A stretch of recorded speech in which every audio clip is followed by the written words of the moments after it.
Hi, we're here to learn about the one-dimensional arrays. Last video I explained how to declare the arrays, but throughout the partial we also learned that in some pseudocodes we need to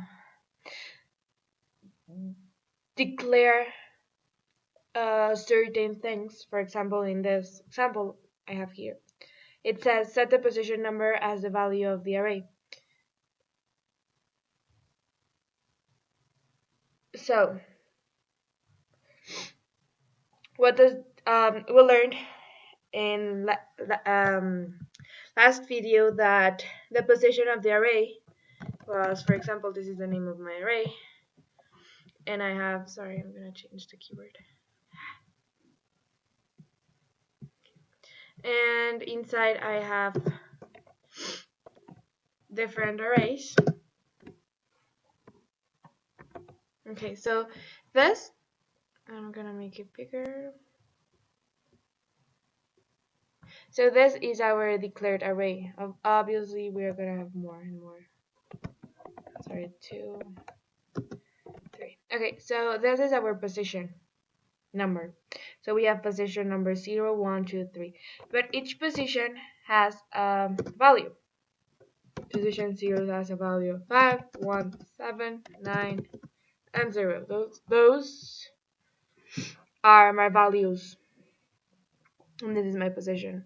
So what we want to do here is that the numbers in brackets, the ones in red or in yellow, needs to be the same as the one in blue. They need to be the same. That's why our pseudocode, that is what our pseudocode is asking us. So we're gonna create a pseudocode. So remember that the pseudocode starts like loop I from 0 to n minus 1, because we do not know the last number of the array, so that's why we declare it as n minus 1. Okay, so what do we want to do? We want to have that the position number of the array, in this case it's going to be called array, the position number, that in this case it's going to be I, equals I. That's the value. Okay, so I'll explain what I did here. And what did I wrote an I in here? Because okay, I wrote an I in here with the brackets because that's what that I is here, right? So the loop will start from I, that's 0, to n minus 1, and this is the position.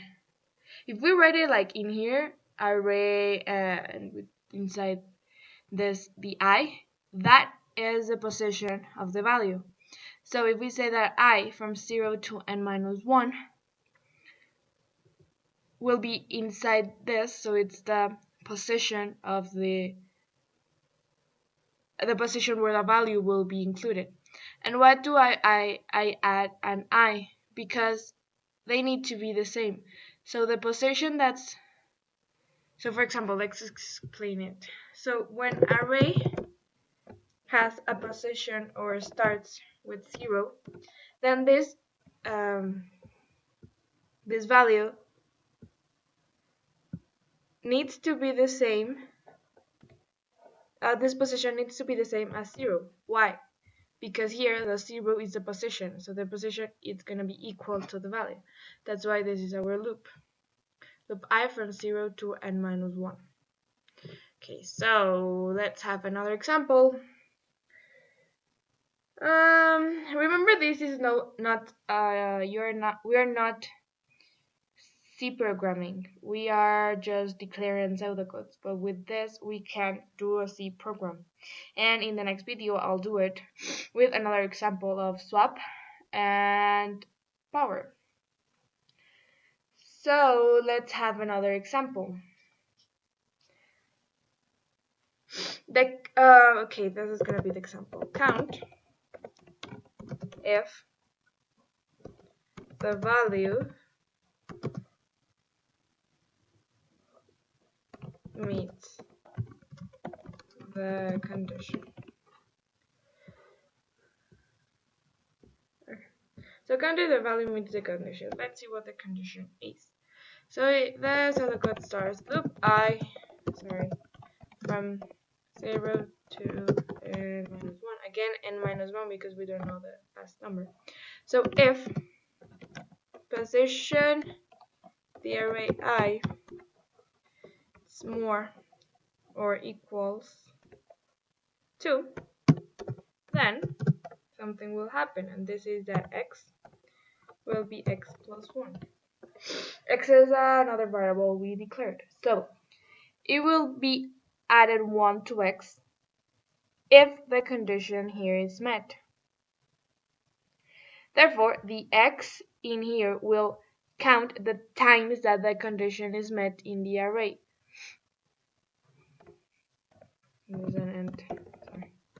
And loop. So for example, if we have that array I here, we're going to use the example. Array 0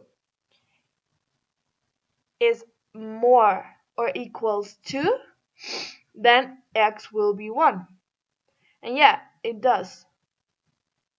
A 0 is more than 2, so x will be 1. So we'll do it again. AI, in this case 1, is more or equals 2. Yeah, it does because it's 7. Then x will be x plus 1. And that case,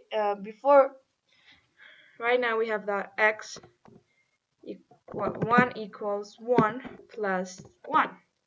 So in the next condition it will be 2 equals 2 plus 1. So let's see.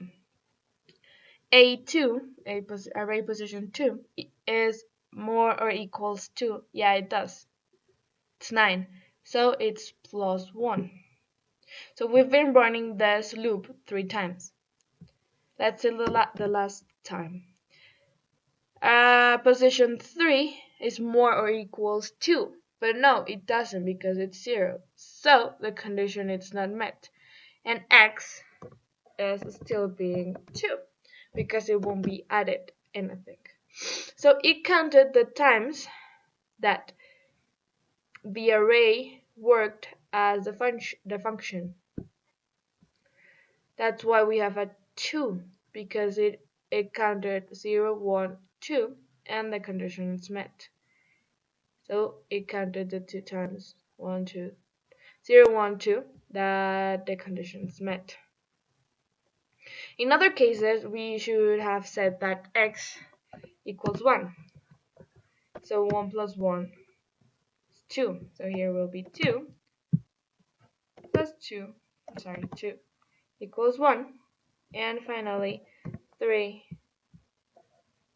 plus 1 equals.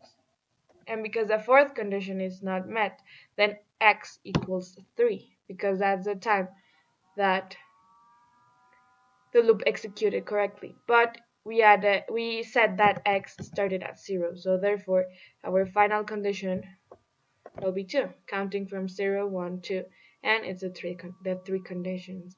So remember, this is not C programming. This is just declaring an array, one-dimensional array with pseudocodes. In the next video, as I mentioned, I'll do examples with one-dimensional arrays, but programming in C. So thank you for watching.